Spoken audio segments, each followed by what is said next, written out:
Evacuation. More than 100,000 men, women, and children, all of Japanese ancestry, removed from their homes in the Pacific Coast states to wartime communities established in out-of-the-way places. Their evacuation did not imply individual disloyalty, but was ordered to reduce a military hazard at a time when danger of invasion was great. 2/3 of the evacuees are American citizens by right of birth. The rest are their Japanese-born parents and grandparents. The people are not under suspicion. They are not prisoners. They are not internees. They are merely dislocated people, the unwounded casualties of war. The time, spring and summer of 1942. The place, 10 different relocation centers in unsettled parts of California, Arizona, Utah, Idaho, Wyoming, Colorado, and Arkansas. The relocation centers are supervised by the War Relocation Authority, which assumed responsibility for the people after they had been evacuated and cared for temporarily by the Army. A relocation center, housing from 7,000 to 18,000 people. Barrack-type buildings divided into compartments. 12 or 14 residence buildings to a block. Each block provided with a mess hall, bathhouse, laundry building, and recreation hall. About 300 people to a block. The entire community bounded by a wire fence and guarded by military police, symbols of the military nature of the evacuation. Each family, upon arrival at a relocation center, was assigned to a single-room compartment, about 20 by 25 feet. Barren, unattractive. A stove, a light bulb, cots, mattresses, and blankets. Those were the things provided by the government. The family's own furniture was in storage on the West Coast. Scrap lumber, perhaps some wallboard, and a great deal of energy, curtains, pictures, drapes, depending on the family's own ingenuity and taste, helped to make the place livable. Some families built partitions to provide some privacy. Others took what they received and made the best of it. The 300 or so residents of each block eat in a mess hall, cafeteria style. Rough wooden tables with attached benches. The food is nourishing but simple. A maximum of 45 cents a day per person is allowed for food, and the actual cost is considerably less than this, for an increasing amount of the food is produced at the centers. A combination of Oriental dishes to meet the tastes of the Issei, born in Japan, and of American-type dishes to satisfy the Nisei, born in America. Lands that had never been occupied or farmed were chosen for most of the relocation centers. Most of the land was covered with desert growth, or with timber in the case of the Arkansas centers. It had to be cleared before farming could start. Then it had to be leveled, and irrigation ditches laid out, or rebuilt, in order that the people could produce a part of their own food. Then came the plowing and preparation of the soil and planting. A few of the centers had crops in 1942. In 1943, all of them. About half of the evacuated people were farm folk, skilled producers of vegetables, fruits, and other crops. They had made desert lands productive before, and around the relocation centers they could and did do it again by the application of hard work and water for irrigation. At the 2 centers in Arkansas, they have introduced Western-type irrigation and succeeded in producing vegetables in the heat of midsummer, when ordinary production methods are not successful. Tomatoes, peppers, cucumbers, corn, melons, and many other crops have been grown on land that a year or 2 years ago was unproductive. Food production is aimed at self-support for the relocation centers. It does not go onto the open market. From the fields, it goes to the center warehouse. From there, it may go to the kitchen, or it may be shipped to other centers. The Arizona centers are most productive in winter. The others produce only in summer or fall, so vegetable crops are exchanged. Besides the workers engaged in farming, it takes many others to handle food, in the warehouses, in transportation, in the kitchens. To keep the rolling equipment, trucks, cars, and tractors in operation, it takes mechanics and machinists. Water mains have to be laid and repaired. Roads, sanitation systems, and buildings have to be maintained. At the Arkansas centers, the land is covered with trees, and the clearing process provides lumber for construction and firewood for heating. Those who work are paid. Wages by outside standards are low.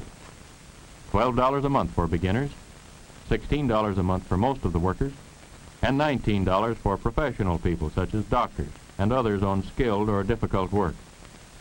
The workers also receive a small cash allowance for clothing. The money received as wages lets an evacuee buy the things he needs, which are not provided by the government. But most have had to draw on their savings to live as they would like to.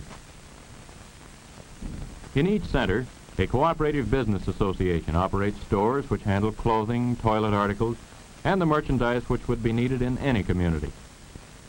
The co-ops also run barber shops, beauty parlors, shoe repair shops, and other services for the community. When the school bell rings, it's a signal for these students at Hart Mountain in Wyoming to change classes. The school curriculum meets the standard of the state where the center is located. Mathematics, American history, geography, the fundamentals of an American education. This is a class in mathematics. And a rhythm class of 5th grade pupils. In the modern school, many subjects are added to reading, writing, and arithmetic as part of the schoolwork. Some of the teachers are Caucasian. Some are evacuees, Americans of Japanese ancestry. The first graders in this class, taught by an evacuee teacher, are making colored drawings which will decorate the walls of their barrack building classroom. The same kind of beautifully clumsy drawings that can be found in almost any first grade room. In the high schools, vocational training gets plenty of attention. Scientific farming, studied in school and in the field. And older boys are learning trades. They use them first as part of the regular work of the relocation center, as welders, mechanics, machinists. Frequently, learning to do the necessary jobs in a relocation center have led to better jobs outside. Health protection is part of the obligation assumed by the government. Evacuee doctors and nurses serve in the hospital under the supervision of Caucasians. Dentists, oculists, and pharmacists also. The Japanese professional men and women, most of them American citizens, had their own practices on the West Coast before evacuation. Many of them now are in the Army Medical Corps, and others have replaced doctors and other health workers in communities outside the centers. The health service in relocation centers, in proportion to population, is about like that of any other American community in wartime, barely adequate. The evacuees have a form of community self-government which aids the appointed officials in administration of the community. A community council of evacuees is elected to make rules and regulations. Anyone 18 years old or older is eligible to vote in the elections, which are carried on in the democratic manner. A judicial commission sits in judgment on minor offenses. Attorneys among the evacuees represent the prosecution and the defense. A serious crime would be tried in the regular courts outside the center. The crime rate among people of Japanese ancestry in the United States always has been extremely low, and this has proved to be the case in the centers. After working hours, over weekends, a relocation center is the scene of baseball and softball games by the dozen. The teams are counted by the hundreds. The evacuees have provided practically all of their own equipment, for little government money has been spent for strictly recreational purposes. In the fall, touch football is in season, and more quiet forms of recreation. The relocation centers include many well-known artists. Amateur and professional artists and craftsmen have used their spare time in creating beauty in many different forms. Sunday church services. Advanced preparations include carrying the benches into the barrack building. Most of the alien Japanese are Buddhists, but almost half their American-born children belong to some Christian denomination: Catholic, Methodist, Presbyterian. Except for state Shinto, involving emperor worship, there is no restriction on religion in relocation centers. Boy Scouts, who usually provide the color guard for the American flag which floats over each center, are typical of the American organization which are prominent in each relocation center. There's a USO club to provide entertainment for the Japanese American soldiers who come to the center to visit their families or friends. Girl Scouts, Campfire Girls, Parent-Teacher Associations, the Red Cross. The evacuees belong to these organizations in their former homes and transplanted them to the centers. The Boy Scout Drum and Bugle Corps here is leading a Harvest Festival parade, marking the high point of the successful season of farm production. Everyone turns out to view the beauty queens, to see the well-decorated floats, and to join in the good time that goes with the full day of celebration.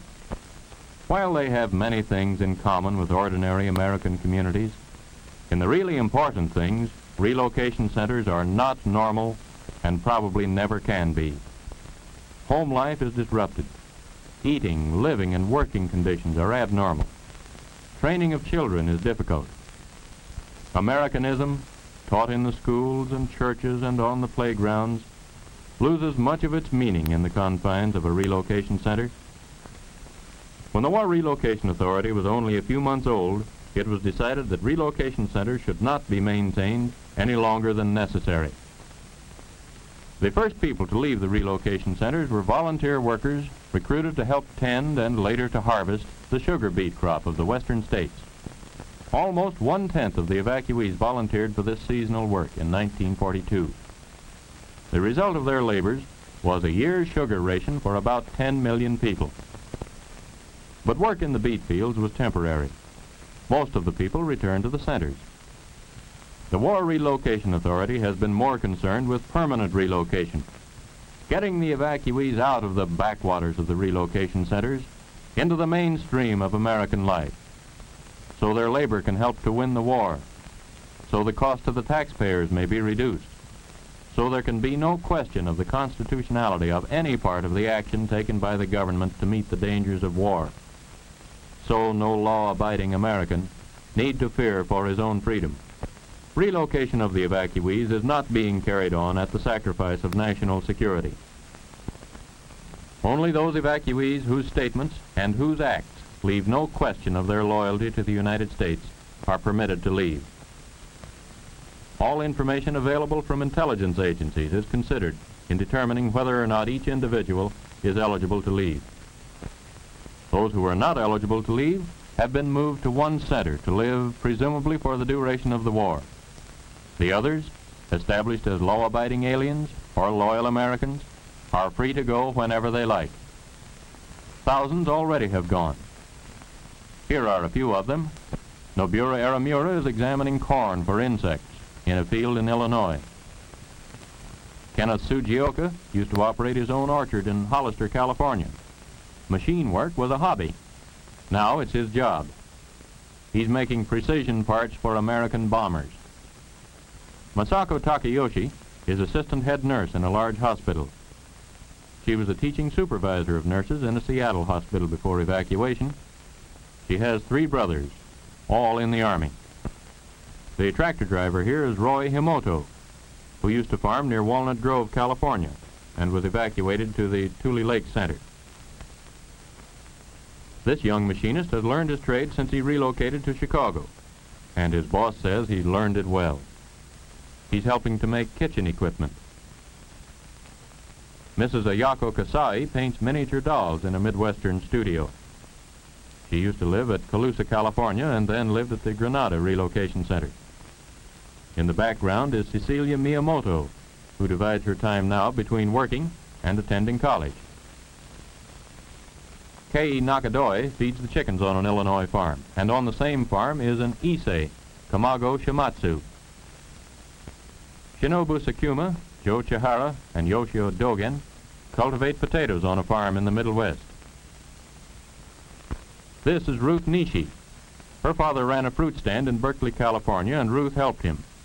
After living in the Poston Relocation Center, she moved to Chicago and has become a skillful turret lathe operator. These young men spraying potatoes are from the Minidoka Relocation Center. This boy liked the printing trade, but had no chance to learn it until after he had left the relocation center. He's helping to print some of the nation's supply of magazines.